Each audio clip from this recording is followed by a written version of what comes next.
Insane.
All right. What's up, everybody? How you doing out there? Welcome to the show. This is last week's fights.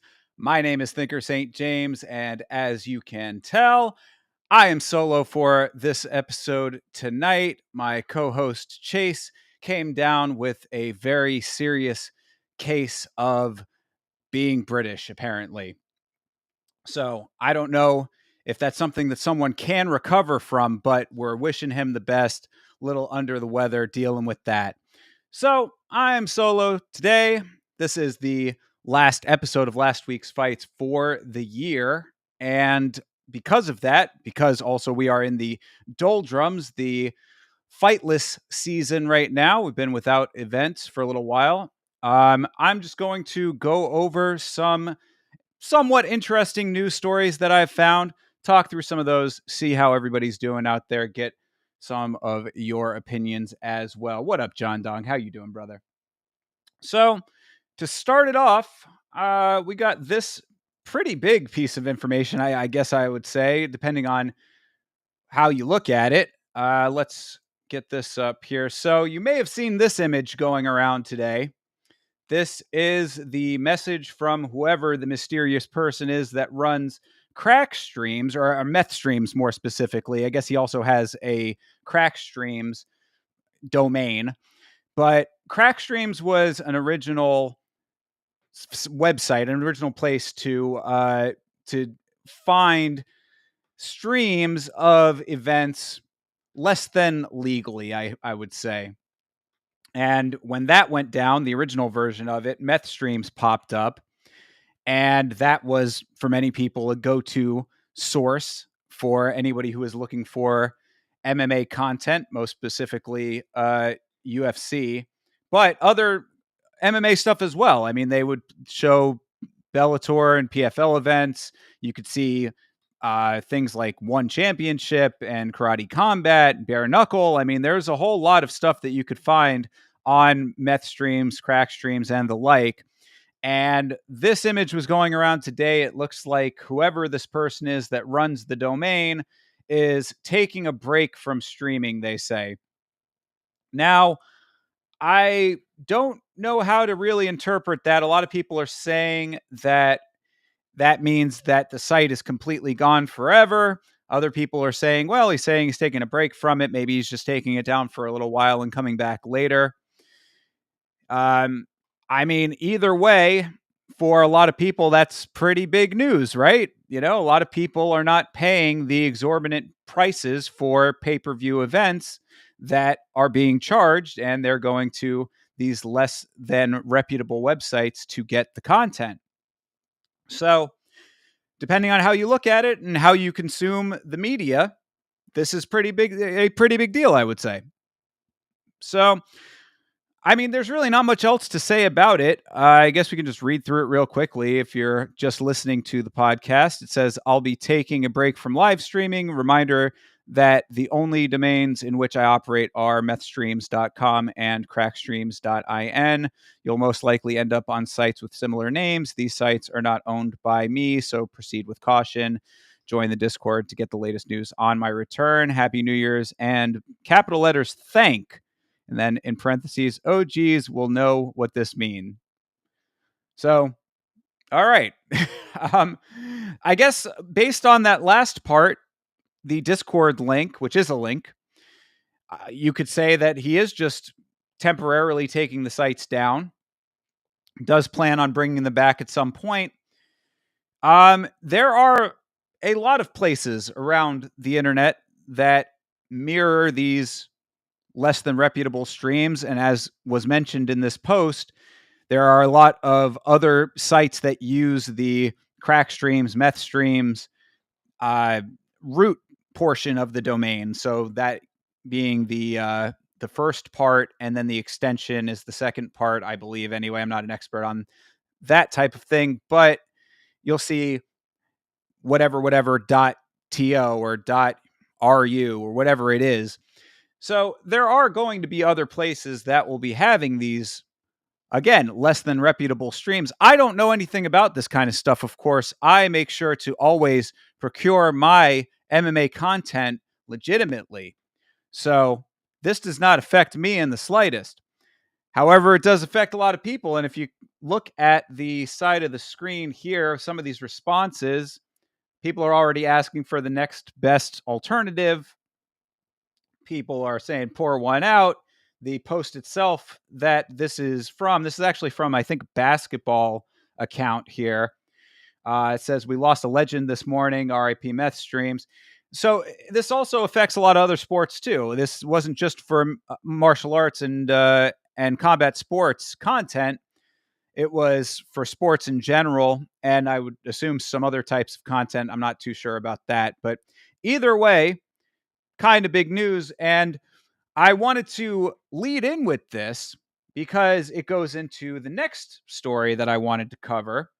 And I think that we might have talked about this on the show before, but this is the non-news, really. This isn't really news, but this article from Sportskeeda says UFC reportedly set to follow WWE's Netflix route after $1.5 billion ESPN deal expires.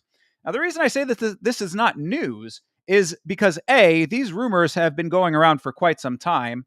As far back as I would say, like around April or May, I remember hearing about things like this, or just speculation more, I should say. People saying, well, if the deal goes down, where is UFC going to go? A lot of people are not very happy with ESPN Plus and ESPN in general. They don't think that ESPN really gives a very fair shake to their coverage of MMA content.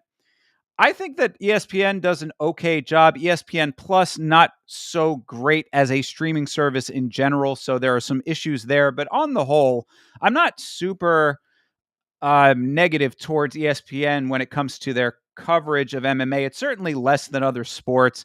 I'm sure you're not seeing too many MMA highlights, UFC highlights on Sports Center, if at all. I don't watch much of that kind of stuff, so I wouldn't know that. But I would suspect it's probably a lot less than the other big sports in the country. So that itself is not news. And then also, if you go into this article, the thing I thought was pretty funny about this is that this article is basically just saying that a journalist suggested that UFC might follow this WWE lead in partnering with Netflix. And if you go down to the tweet that they're referencing here, this is from Damon Martin.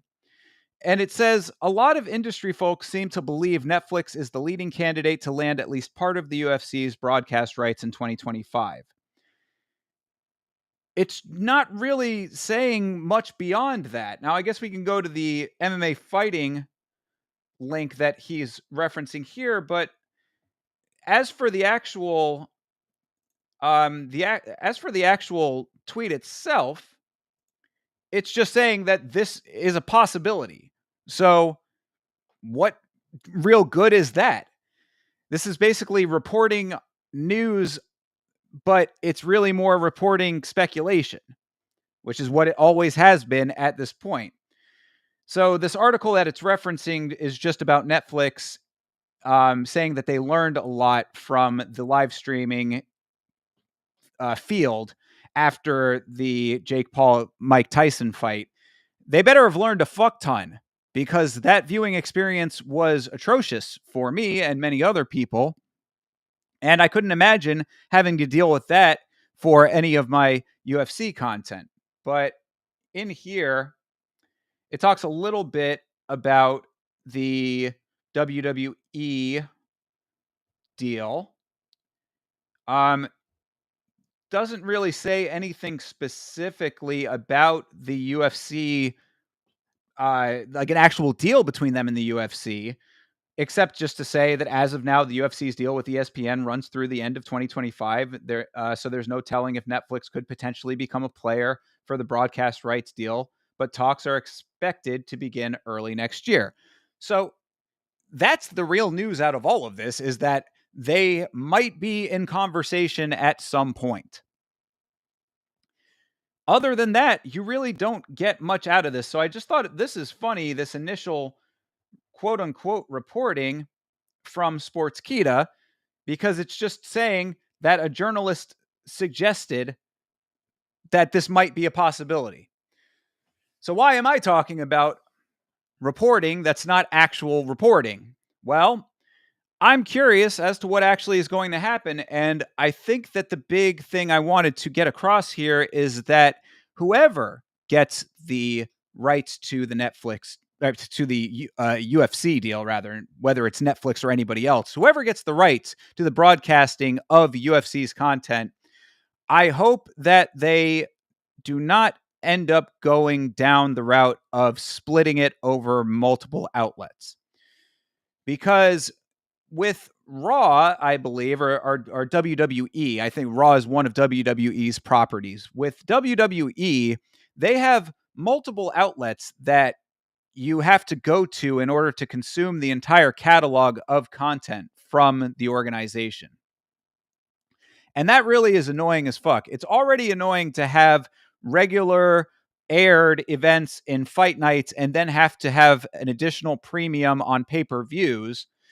But to have that and then also have multiple services that you're having to bounce around between would just really suck. And I would not like that. Anakin, how's it going, brother? So I think that the bigger issue here than who exactly is going to be the outlet that gets the rights to the broadcasting is, what is the structure going to look like? That's what I'm wanting to know, and is kind of the $1 million question, or the $1.5 billion question in this case. Are we going to have multiple services in order to consume fight nights and pay-per-views?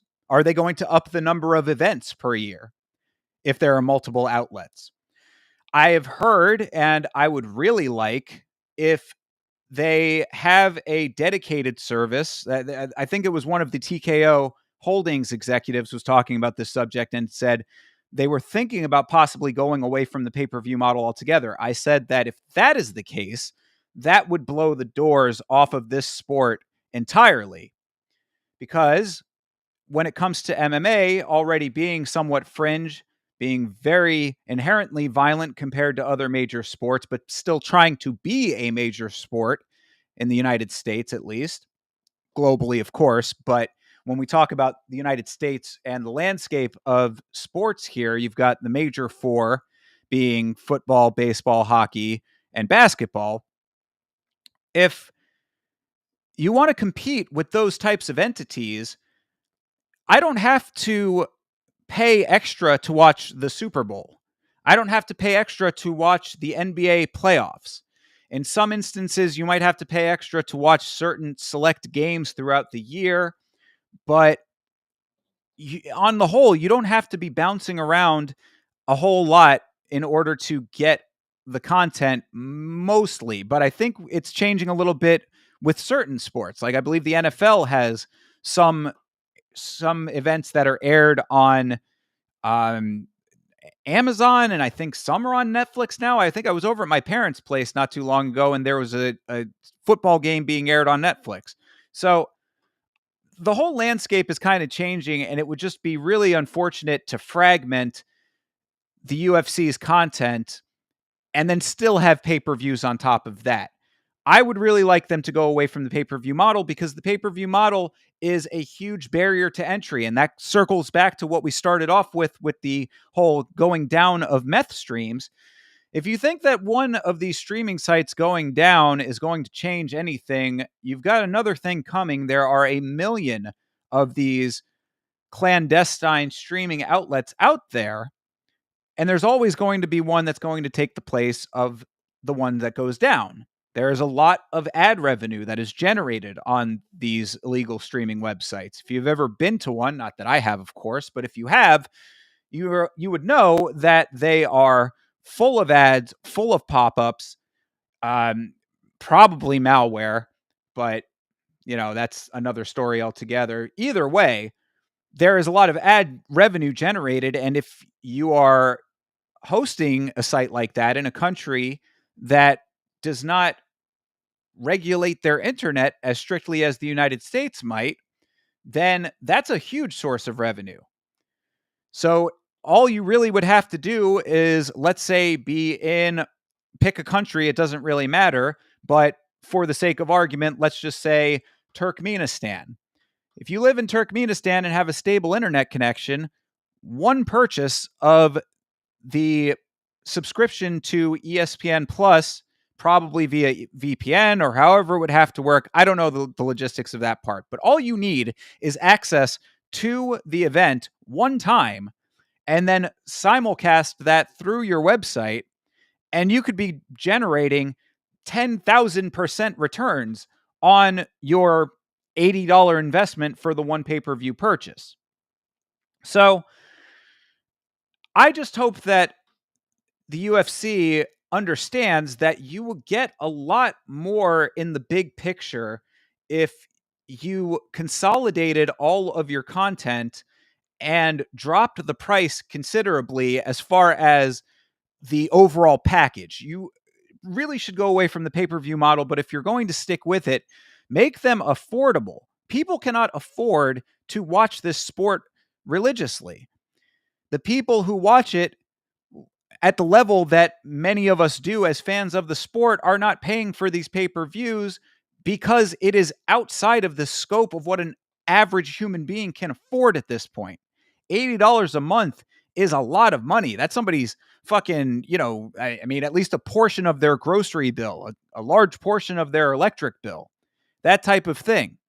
So if you either drop the pay-per-views down to an affordable price point, or made whatever your all-encompassing platform, whatever you would price that at, whatever that would cost, something that is still within the realm of affordability for the average person in the big picture. Like, I would pay somewhere in the ballpark of like $300 a year if it meant I got everything from the UFC in one spot. If they just made that fight pass, I would be happy with that. If you had it so that it's a monthly installment, but the monthly installments were a little bit more than your average streaming service, I think that would be okay as well. If you paired with a streaming service and had a premium option within that streaming service, that would be another option if they did go to Netflix.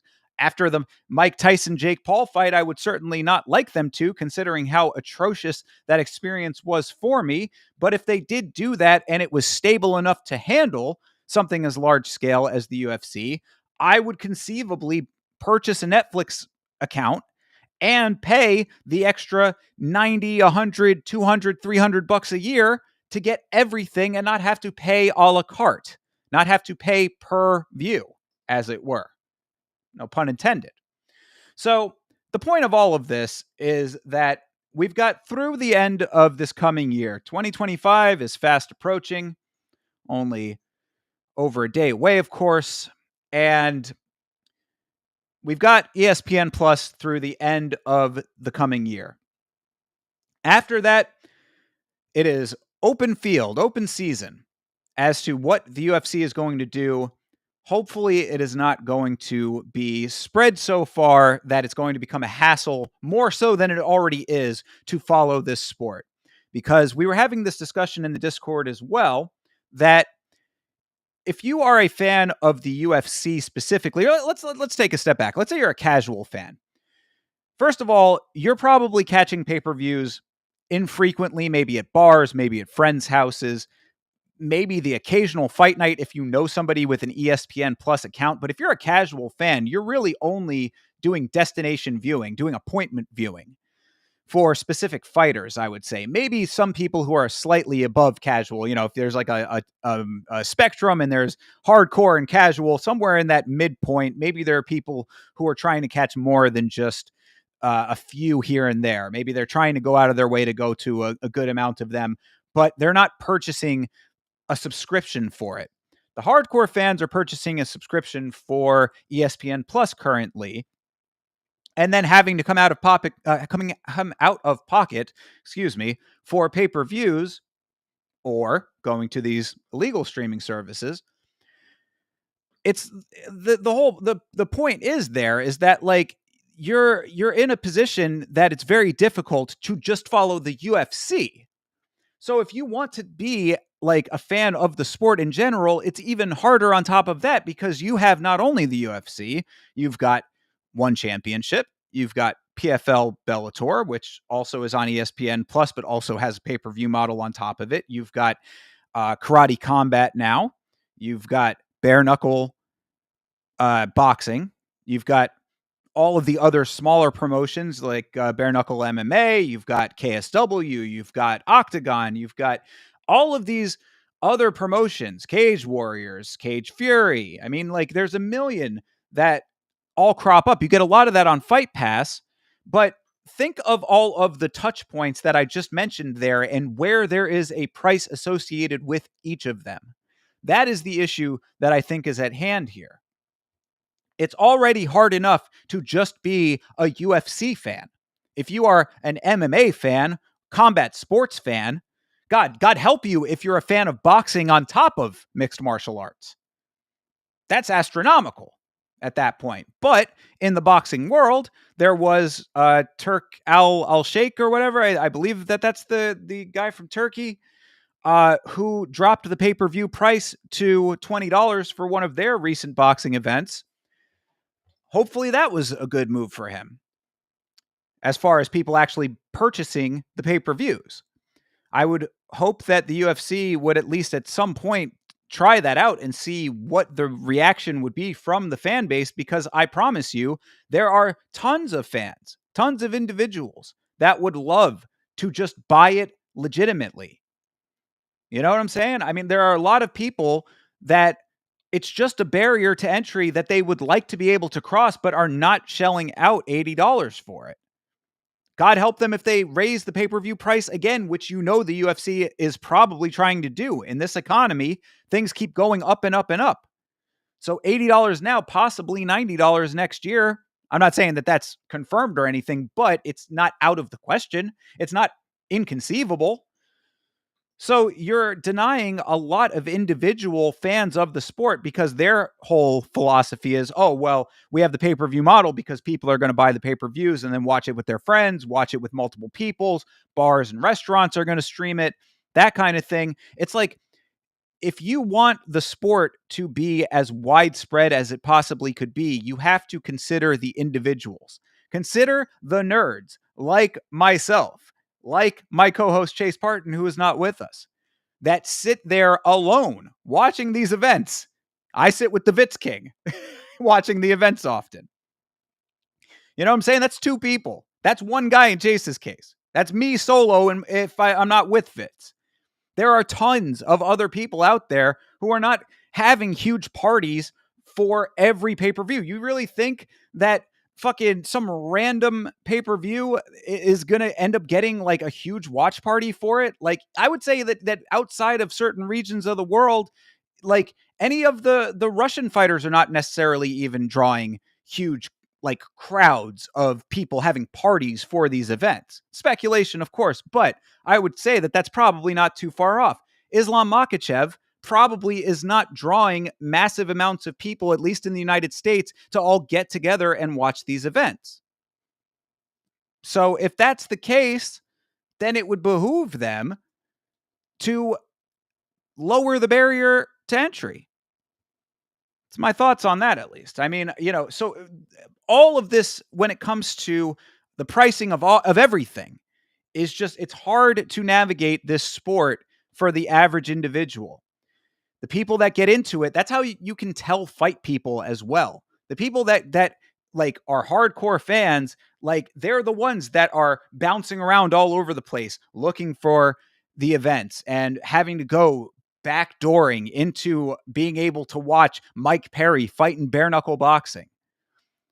It's just kind of hard to begin with already, and if the UFC does not alter their model, it it will remain hard. If they alter their model in a way that makes it harder, it's only going to be worse for the consumer. And that is why when I talk about the not necessarily the need, but the desire and why everybody should be interested in having other options when it comes to organizations at the top levels of this sport, be it PFL or one or whoever it may be. The reason that it is important to have competition is because if the UFC is unchecked as the world leader in mixed martial arts, they can do whatever they want. And if they can do whatever they want, the consumer ends up suffering. So we'll see what ends up happening after 2025, but that's the news at this point as to where we stand. We've got ESPN Plus for another year, and then who knows? Anakin says, I am not a fan of Netflix, though it will draw a lot. See, that goes back to what I was saying, though, is it will it draw a lot if they have it the same way as ESPN Plus does? Maybe. I think that it might draw more people to the fight nights, perhaps, but I think that the same amount of people are probably going to be going to the pay-per-views as they would have been. In fact, I would think that a Netflix account would probably make it easier for the clandestine streaming outlets to access and stream the content illegally. So that could backfire as well. Remains to be seen, I guess is the point. But the idea would be that if it's the exact same, if you have Netflix taking over ESPN Plus and having the same model where fight nights are free and pay-per-views are still pay-per-views, does it help, hurt, or otherwise? I mean, it would hurt. It would certainly help Netflix because that would be the only way I'd ever get a Netflix account again after the horrendous experience that was Jake Paul and Mike Tyson. But I mean, I don't know if it would necessarily help or hurt the sport itself. And if they kept pay-per-view prices the exact same, then it really would be somewhat of a lateral move in the bigger picture, I would think. I don't know.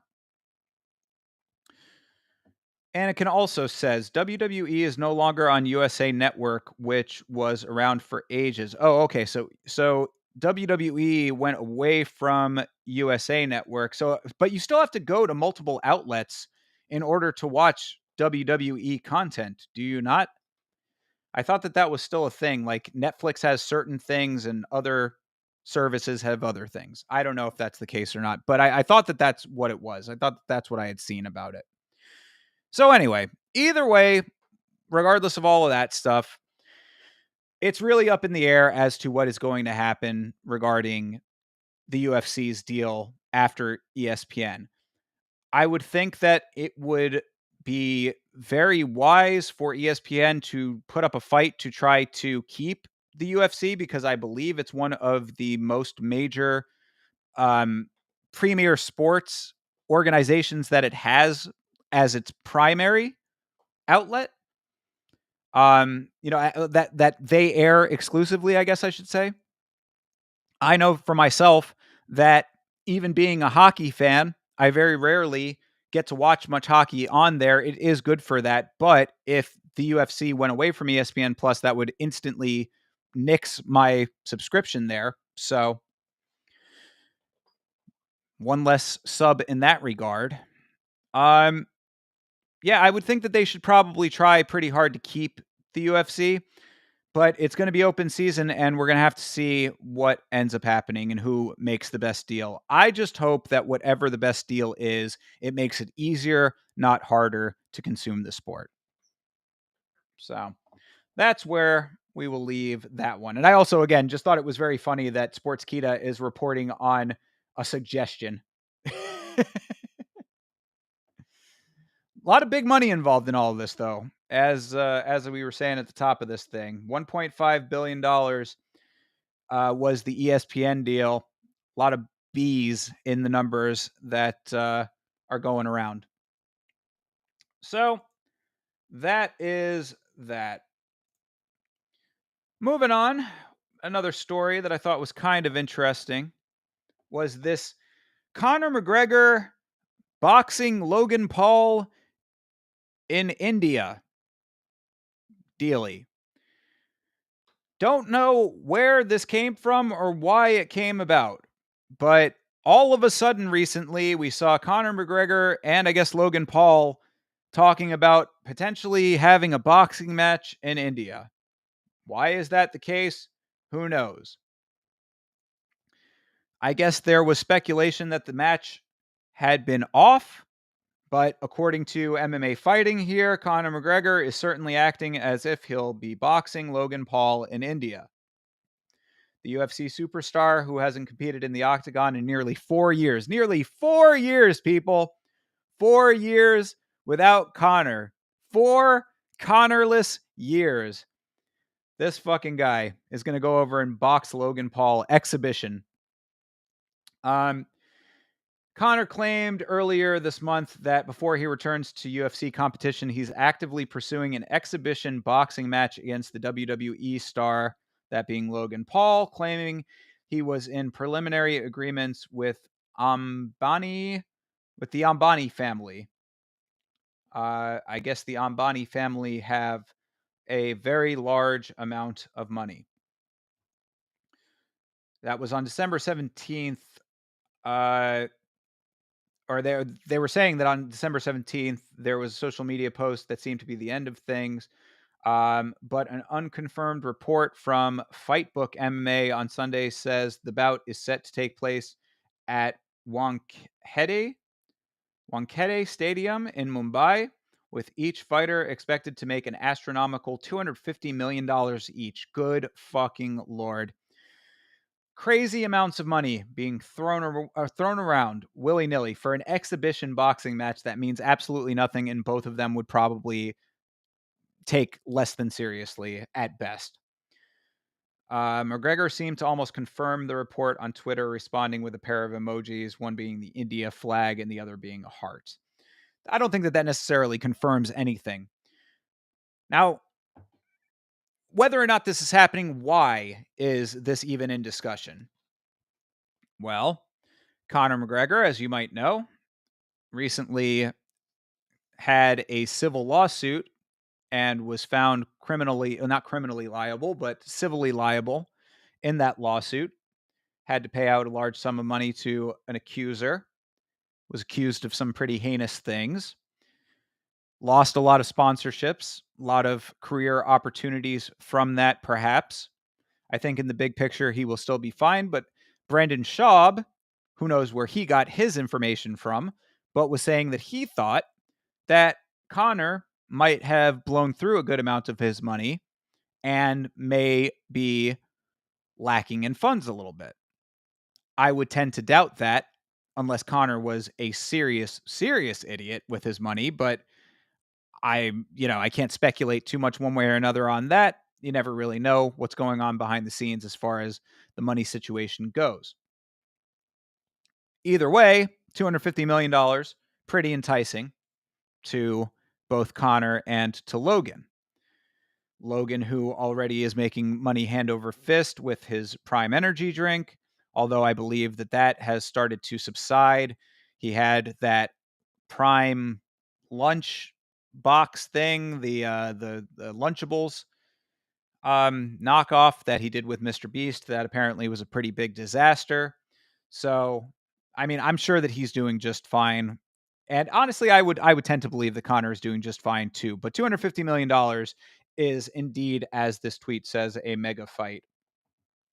So, um, well, I mean, whether it happens or not, it's certainly interesting that this is even in discussion, considering that Connor is still under contract to the UFC and Logan Paul is under contract with the WWE.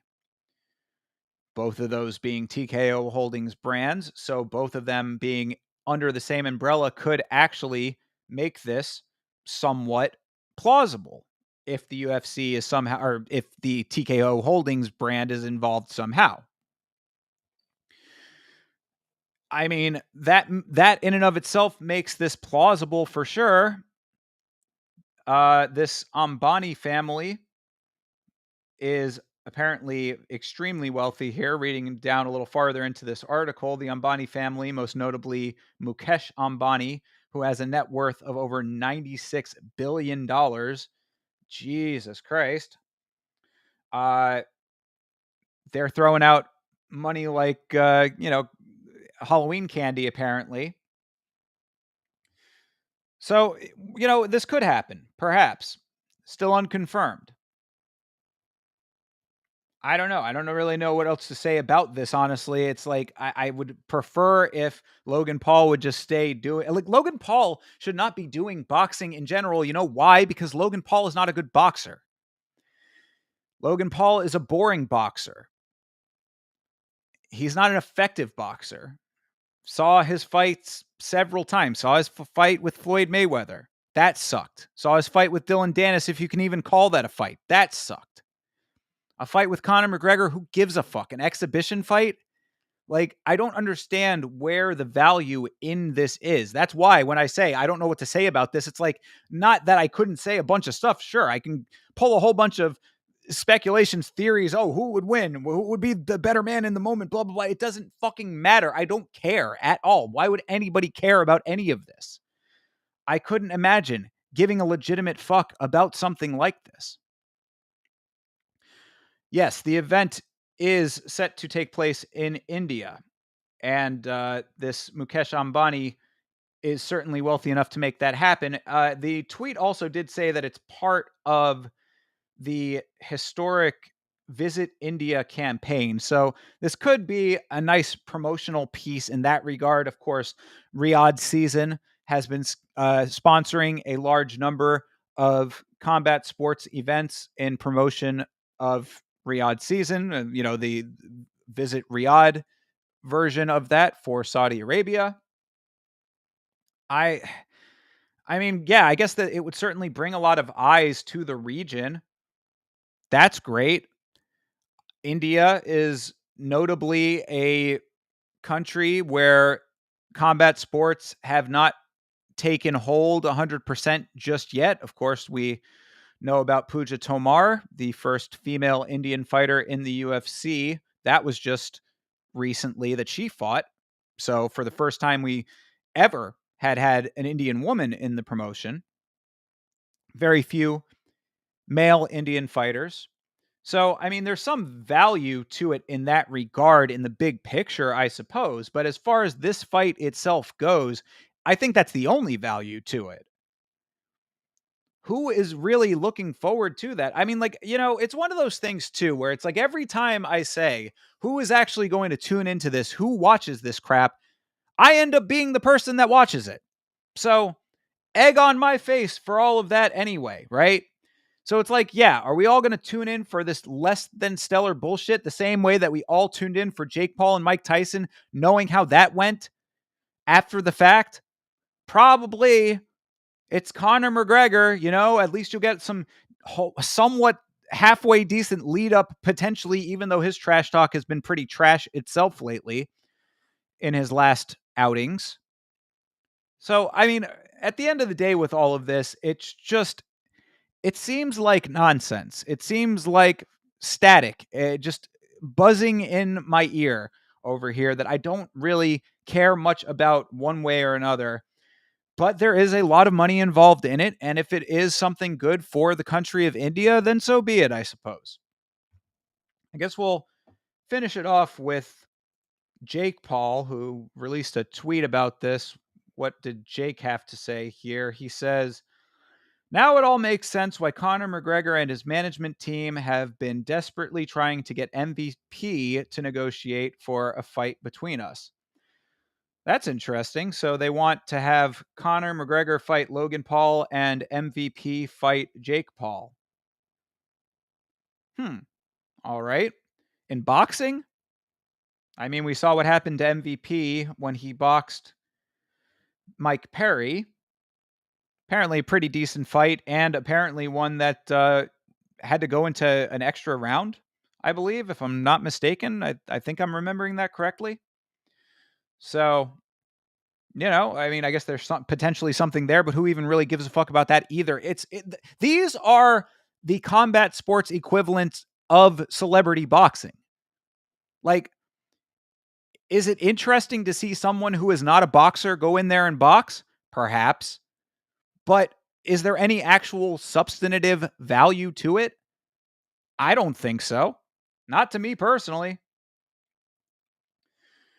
He goes on to say, as we told them privately, and I'm saying it now publicly, the only way we're willing to explore me versus Connor in a pro boxing / MMA fight is if Dana White / UFC are at the table directly to make it clear that they are okay with discussions. Connor is washed, needs the Pauls, Logan by however he wants. So I don't know why. So this is, I guess, a little bit strange. Then he's saying that potentially him boxing Connor was something that had been talked about. I don't know. I don't know what the rest of all of that shit really means. But either way, he's saying that he wants Dana White involved in the discussions. Well, if it's Logan Paul, then of course Dana will definitely be involved in the discussions because both of them are under the TKO umbrella, of course. So I don't know. I really don't have much else to say about this because of how little I care about it. Why won't Jake Paul fight a real boxer? Well, I mean, I think you answered your own question right there, Anakin, saying that Tommy Fury was the only real boxer. Yeah, the only real boxer in his weight and age range, and we saw how that went for him. He is pulling the same trick over and over again. I made the meme myself that it is Charlie Brown with the football.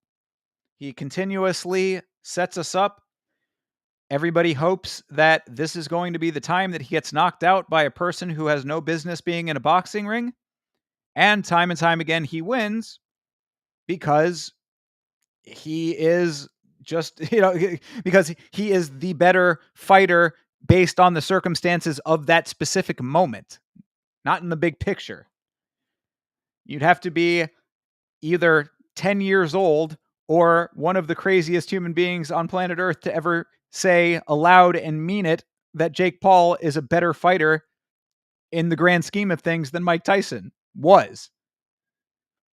That does not compute, of course, but fighting Mike Tyson at this stage, at this age that he was at, obviously the outcome makes sense.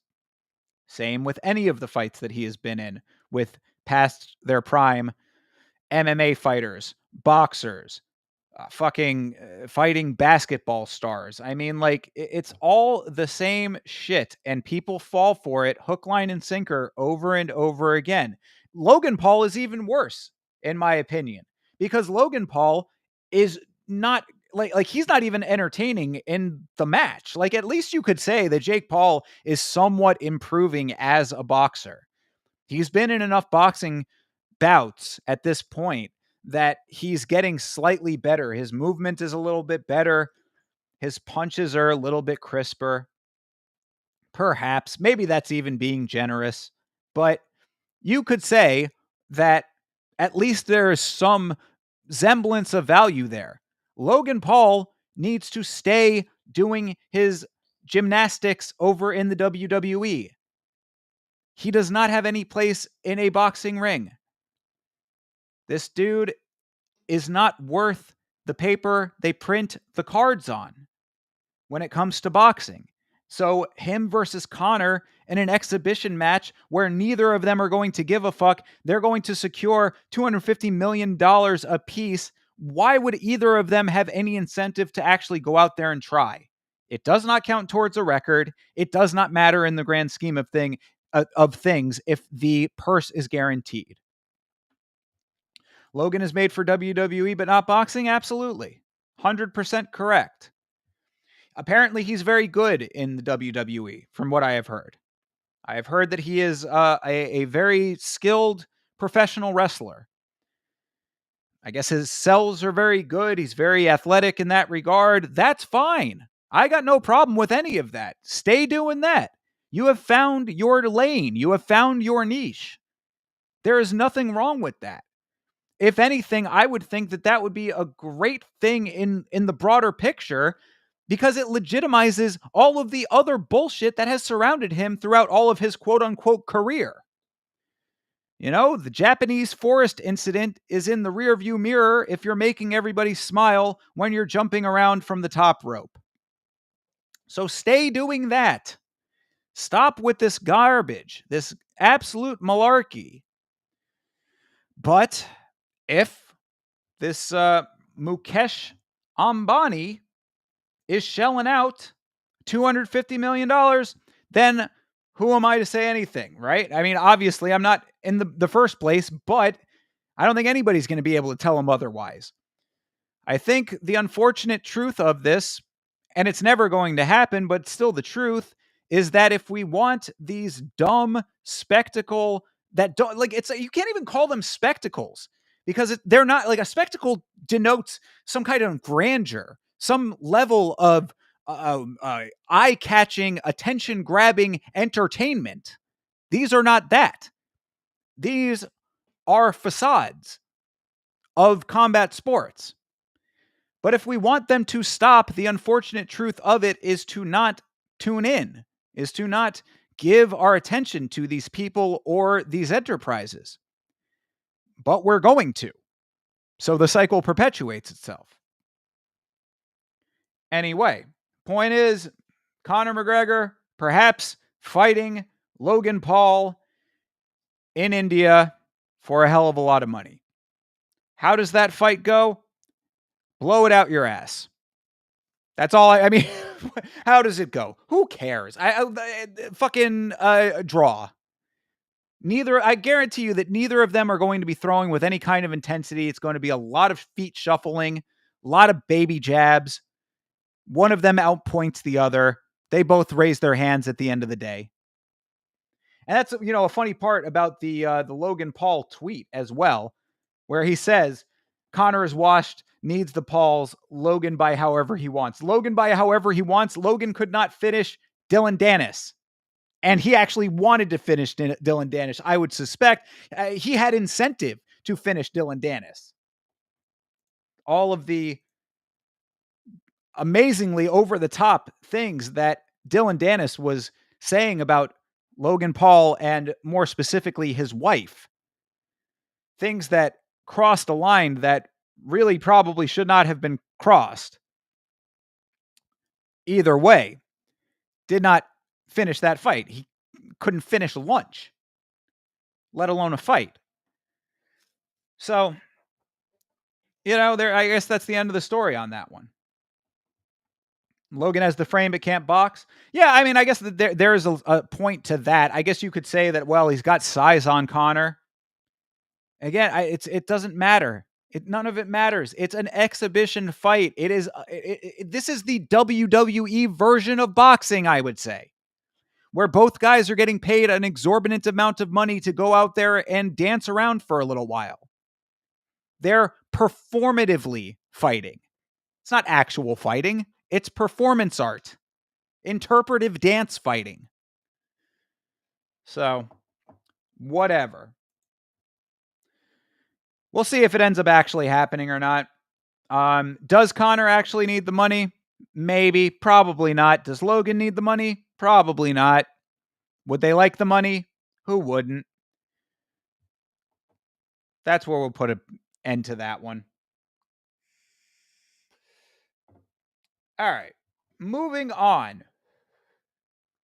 Something back in the UFC world here. I thought this was kind of interesting for the circumstances surrounding it. Azamat Murzakanov, heavyweight in the UFC, gets a 6-month suspension for his second anti-doping violation. This guy doesn't know when to quit the juice. Oh, he's light heavyweight. My bad. I thought he was heavyweight.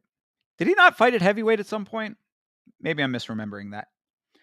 Azamat Murzakanov, one of the top light heavyweights in the UFC, won't be competing in the first quarter of 2025. CSAD, the combat sports anti-doping agency that the UFC has partnered with, which is basically the UFC's organization. They can say that they're partners, but the UFC runs that organization. They are paired with Drug Free Sport. I did a lot of research on this subject. If you are so inclined, you can go back and watch the video on the UFC and USADA's breakup. So I'm very familiar with these entities. They announced on Monday that Murzakanov is serving a 6-month suspension after testing positive for LGD 4033 in an out of competition test taken on October the 8th. So Murzakanov had already popped. Additionally, this is Mirzakanov's second anti-doping violation since signing with the UFC. This dude was juicing within the organization.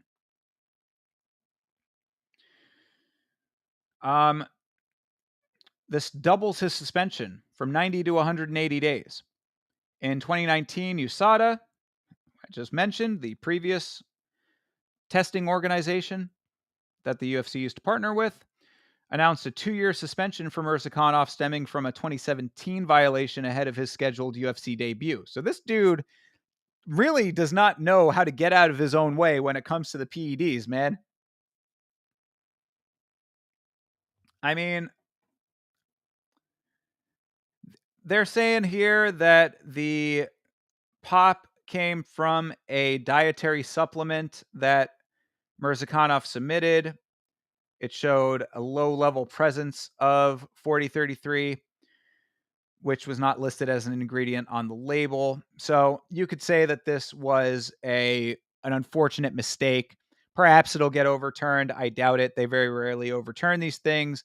And it is always the stance of these testing organizations that you need to know exactly what you are putting into your body. I would tend to agree with that on the most, for the most part, on the whole. I would say that is pretty much correct. It is unfortunate in situations like this, but more especially unfortunate for a guy like Murzakanov, who is now in his second time. But I mean, a 2-year suspension in the first go around, that must have been pretty bad. So, yeah, I mean, there's really not too much else to say about it. He is undefeated, which is, it's unfortunate that he's having to be sidelined like this.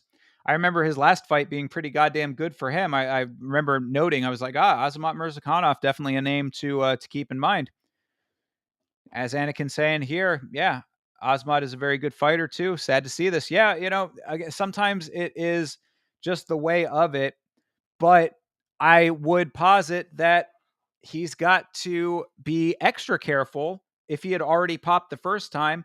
And it does not say in this article, but we can go to the other article to see what were the circumstances uh, surrounding the first violation. He tested positive for bolderone metabolites, banned substances which are classified as anabolic agents, so anabolic steroids. I mean, that would seem to be pretty blatant. That's not a tainted supplement type of deal. Anabolic steroids are outside of the scope of that. So Yeah, not great. Not great indeed. But I guess we're just going to have to hang out and wait and see.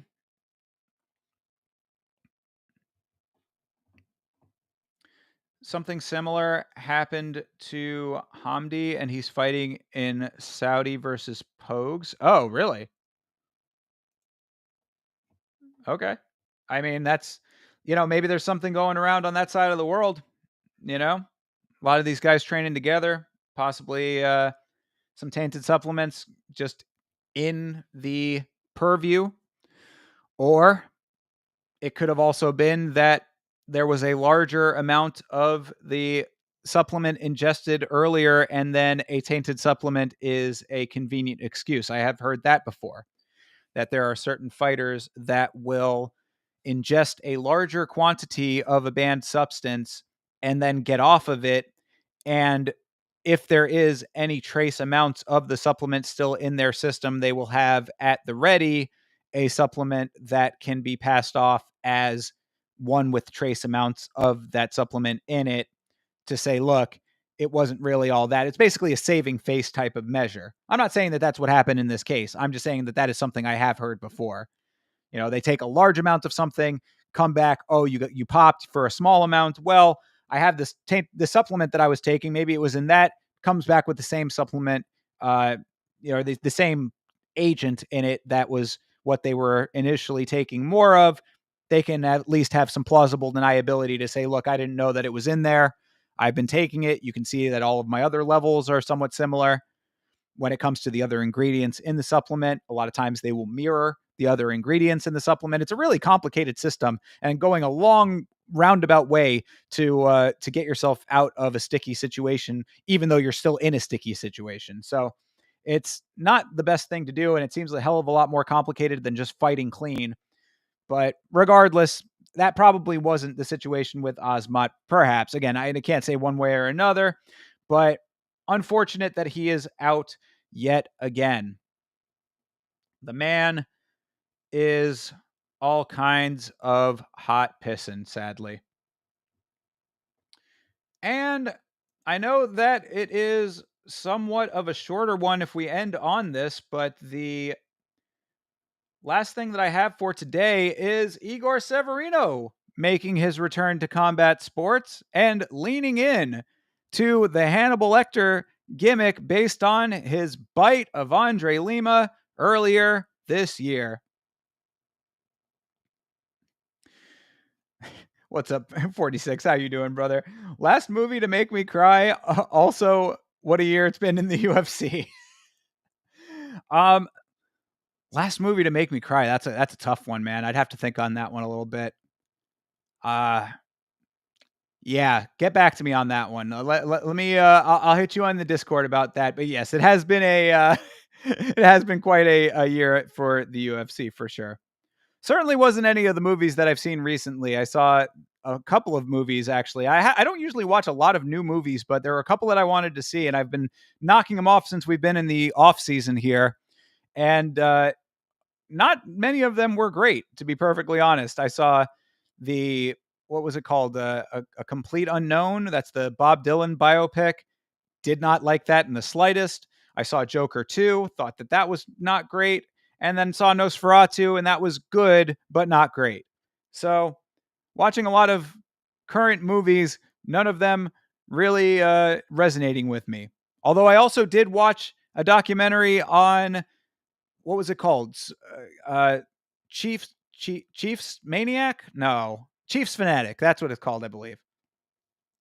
Um, it's a documentary about this dude who robbed banks in order to fund his gambling addiction to bet on the Kansas City Chiefs. It's on Amazon if you're interested in watching that.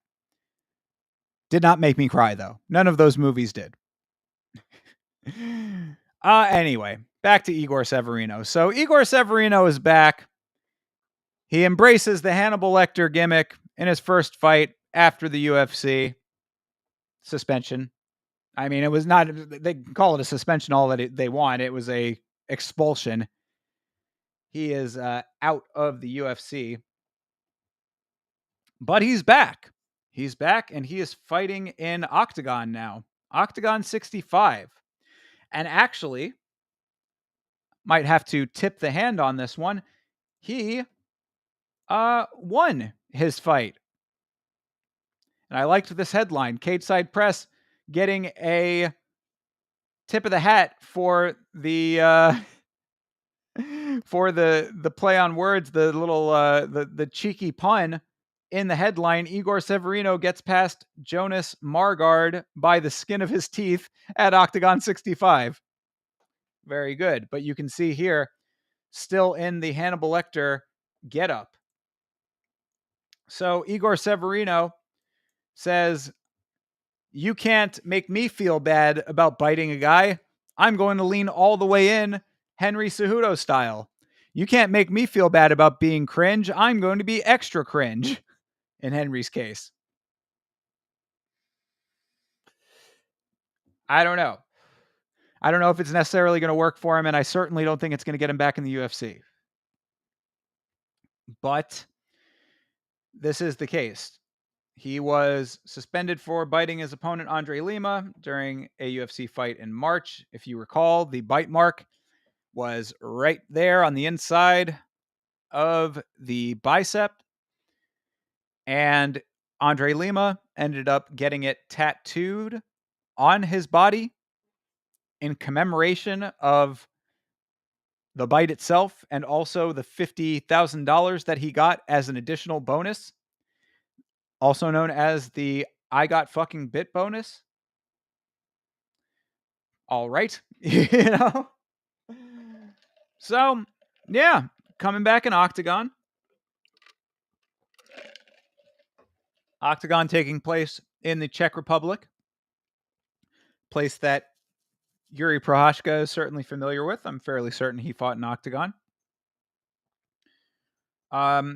Some people wanted him to be banned altogether from MMA, and his social media was flooded with hateful comments and death threats. Who is threatening death over that? That's so weird to me. Why is death threats just always a thing? Like whenever something happens, it feels like person makes a statement. Oh, I got death threats. This guy bites somebody in an MMA fight. He's getting death threats. Like, why are death threats a thing all the time? It feels like, and in so many circumstances where death threats are not appropriate.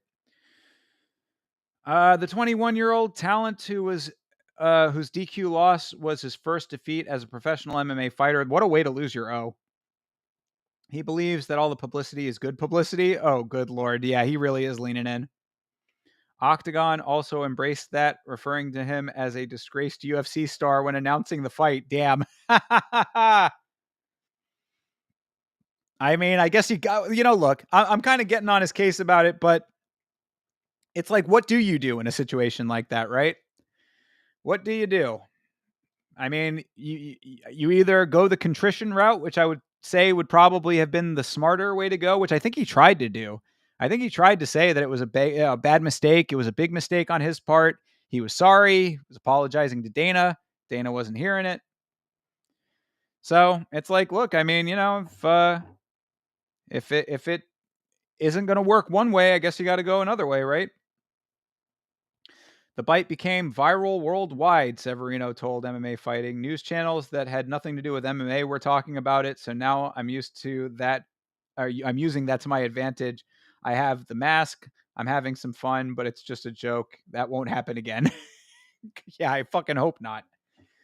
But if you're watching the stream, you can see, he's here with his Hannibal Lecter mask, and I would very much hope that those are not his actual teeth, because those are rather homely.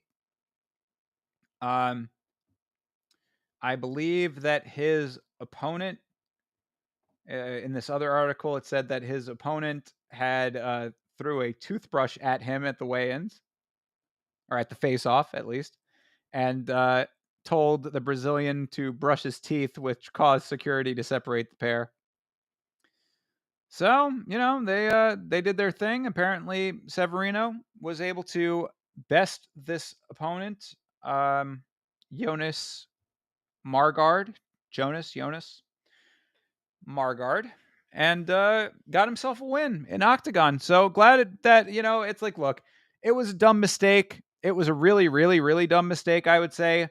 Does it really need to be career ending? I don't think so, really. I mean, it certainly is something that should have gotten a suspension, like a legitimate suspension. But as far as it being an actual full on career ending incident, I don't think that that should be how this guy goes out. He didn't kill anybody, he didn't assault anybody in a sexual manner. It's not a violent crime as far as what he did. I mean, I guess you could say to a certain extent, there's a little bit of violence to it, but come on. It was just a dumb thing. He's a young kid. He's 21 years old. I say give the kid another shot. So, Octagon, good for them, I guess, being able to pull in a little bit of extra press off of Igor Severino and his bite mark for the ages. And I hope that it was good for Octagon. Hopefully that did get their name out there a little bit more. I'd like to be watching Octagon more. I know that No Chill MMA, friend of the channel, is often watching Octagon on his channel, I believe, or at least I think that I've seen him streaming a watch along of Octagon at some point in the past. So, good deal. If that's something that is worth watching, if they've got good enough fighters and all that, then let them get the press. And good for them to lean into this. If Severino was already leaning into it to begin with. Yeah. So I guess that is really about all of the news that I had to go over here today. I know it's a much shorter podcast than we usually do, of course, without Chase to talk through some of this stuff. It's a real one-sided conversation that you're just getting from me. Um, that's going to be about the deal. But before I let everybody go, since this is the last one of the year, I would say that much like last week, I wanted to thank everybody for the outstanding support that this show, at least when it's both of us, has been receiving. We all appreciate it. Myself and Chase are very grateful to everybody who supports. We have last week's fights shirts that are available from Chase. Chase is making them by hand. The man is industrious. He is an entrepreneur. He is out there pressing these shirts himself. You might have seen myself and Chase wearing them on the last episode. They are pretty cool. We've got new designs that he has been working with as well. We got some new logos made up. So there's a bunch of options as far as supporting the show goes. If you are so inclined, all you have to do is reach out to my buddy Chase at CP Smalls on Instagram or at Creative Partin, Partin, on Twitter, and you can get one of those, show your support for the show. We will be back next Monday. Next Monday will be in next week's fights. We have another week off without fights. This is a long stretch of no fights leading into the first event of the year, which is, of course, Mackenzie Dern and Amanda Hebos. But we will be breaking that event down, going over some of our predictions on the next show. You can keep up with me and all of what I'm doing at Yama Show here on YouTube, also at Yama Show on Twitter and Instagram as well. I will be having a new video coming out soon. I am finishing up the script for it. A little bit more of a serious think piece kind of video, but something that I have been working on for a little while that I'm looking forward to getting out. So getting that script finished up, we'll get that put together and out as soon as possible. The Conor McGregor omnibus video of all of my streams covering the civil trial is out currently on the channel. Can watch that. Make sure you give that a like if you enjoy any of it. You can probably skip around a good amount since it is 3.5 hours long, but check it out, enjoy it. And I think that's going to be about it for this week, everybody. Thanks very much for the support. Again, have a great rest of your week. Have a great new year. Enjoy New Year's. Be responsible. Don't get yourself injured or killed. Have fun. And as always, fight on.